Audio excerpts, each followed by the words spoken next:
Carrying a log across your shoulders while you're hefting a boulder with your arms is nothing compared to the burden of putting up with a fool. We're blasted by anger and swamped by rage, but who can survive jealousy? A spoken reprimand is better than approval that's never expressed. The wounds from a lover are worth it. Kisses from an enemy do you in. When you've stuffed yourself, you refuse dessert. When you're starved, you can eat a horse. People who won't settle down, wandering hither and yon, are like restless birds flitting to and fro. Just as lotions and fragrance give sensual delight, a sweet friendship refreshes the soul. Don't leave your friends or your parents' friends and run home to your family when things get rough. Better a nearby friend than a distant family. Become wise, dear child, and make me happy. Then nothing the world throws my way will upset me. A prudent person sees trouble coming and ducks. A simpleton walks in blindly and is clobbered. Hold tight to collateral on any loan to a stranger. Be wary of accepting what a transient has pawned. If you wake your friend in the early morning by shouting, "Rise and shine," it will sound to him more like a curse than a blessing. A nagging spouse is like the drip, drip, drip of a leaky faucet. You can't turn it off, and you can't get away from it. Your face mirrors your heart. You use steel to sharpen steel, and one friend sharpens another. If you care for your orchard, you'll enjoy its fruit. If you honor your boss, you'll be honored. Just as water mirrors your face, so your face mirrors your heart. Hell has a voracious appetite, and lust just never quits. The purity of silver and gold is tested by putting them in the fire. The purity of human hearts is tested by giving them a little fame. Pound on a fool all you like. You can't pound out foolishness. Know your sheep by name. Carefully attend to your flocks. Don't take them for granted. Possessions don't last forever, you know. Then, when the crops are in and the harvest is stored in the barns, you can knit sweaters from lamb's wool and sell your goats for a profit. There will be plenty of milk and meat to last your family through the winter. Chapter 28. If you desert God's law. The wicked are edgy with guilt, ready to run off even when no one's after them. Honest people are relaxed and confident, bold as lions. When the country is in chaos, everybody has a plan to fix it. But it takes a leader of real understanding to straighten things out. The wicked who oppress the poor are like a hailstorm that beats down the harvest. If you desert God's law, you're free to embrace depravity. If you love God's law, you fight for it tooth and nail. Justice makes no sense to the evil-minded. Those who seek God know it inside and out. It's better to be poor and direct than rich and crooked. Practice God's law, get a reputation for wisdom. Hang out with a loose crowd, embarrass your family. Get as rich as you want through cheating and extortion, but eventually, some friend of the poor is going to give it all back to them. God has no use for the prayers of the people who won't listen to him. Lead good people down a wrong path, and you'll come to a bad end. Do good, and you'll be rewarded for it. The rich think they know it all, but the poor can see right through them. When good people are promoted, everything is great, but when the bad are in charge, watch out. You can't whitewash your sins and get by with it. You find mercy by admitting and leaving them. A tender-hearted person lives a blessed life. A hard-hearted person lives a hard life. Lions roar and bears charge, and the wicked lord it over the poor. Among leaders who lack insight, abuse abounds, but for one who hates corruption, the future is bright. A murderer haunted by guilt is doomed. There's no helping him. Walk straight, live well, and be saved. A devious life is a doomed life. Doing great harm in seemingly harmless ways. Work your garden, you'll end up with plenty of food. Play and party, you'll end up with an empty plate. Committed and persistent work pays off. Get-rich-quick schemes are rip-offs. Playing favorites is always a bad thing. You can do great harm in seemingly harmless ways. A miser in a hurry to get rich doesn't know that he'll end up broke. In the end, serious reprimand is appreciated far more than bootlicking flattery. Anyone who robs father and mother and says, "So what's wrong with that?" is worse than a pirate. A grasping person stirs up trouble, but trust in God brings a sense of well-being. If you think you know it all, you're a fool for sure. Real survivors learn wisdom from others. Be generous to the poor. You'll never go hungry. Shut your eyes to their needs and run a gauntlet of curses. When corruption takes over, good people go underground. But when the crooks are thrown out, it's safe to come out. Chapter 29. If people can't see what God is doing. For people who hate discipline and only get more stubborn, there'll come a day when life tumbles in and they break, but by then it'll be too late to help them. When good people run things, everyone is glad, but when the ruler is bad, everyone groans. If you love wisdom, you'll delight your parents, but you'll destroy their trust if you run with whores. A leader of good judgment gives stability. An exploiting leader leaves a trail of waste. A flattering neighbor is up to no good. He's probably planning to take advantage of you. Evil people fall into their own traps. Good people run the other way, glad to escape. The good-hearted understand what it's like to be poor. The hard-hearted haven't the faintest idea. A gang of cynics can upset a whole city. A group of sages can calm everyone down. A sage trying to work things out with a fool gets only scorn and sarcasm for his trouble. Murderers hate honest people. Moral folks encourage them. A fool lets it all hang out. A sage quietly mulls it over. When a leader listens to malicious gossip, all the workers get infected with evil. The poor and their abusers have at least something in common. They can both see, their sight, God's gift. Leadership gains authority and respect when the voiceless poor are treated fairly.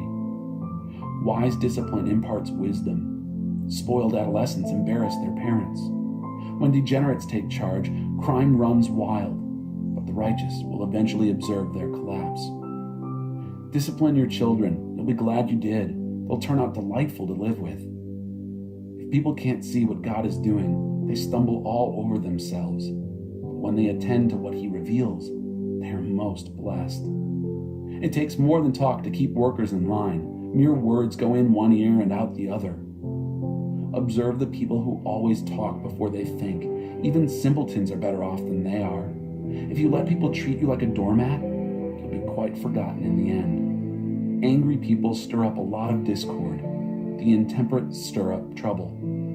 Pride lands you flat on your face. Humility prepares you for honors.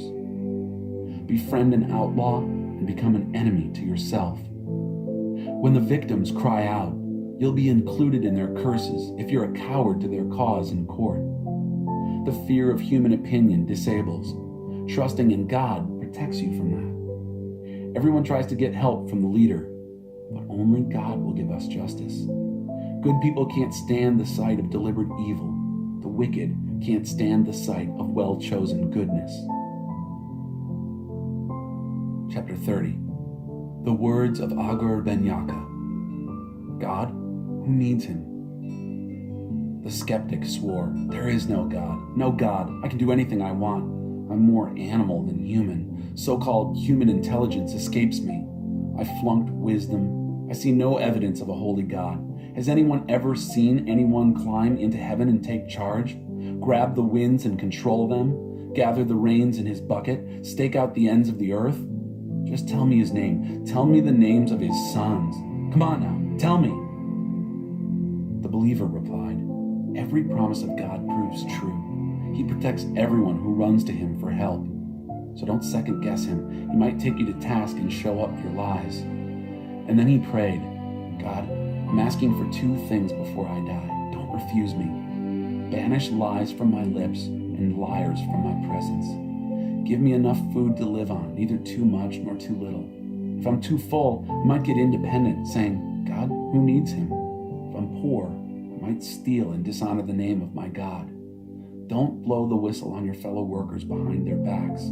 They'll accuse you of being underhanded, and then you'll be the guilty one. Don't curse your father or fail to bless your mother.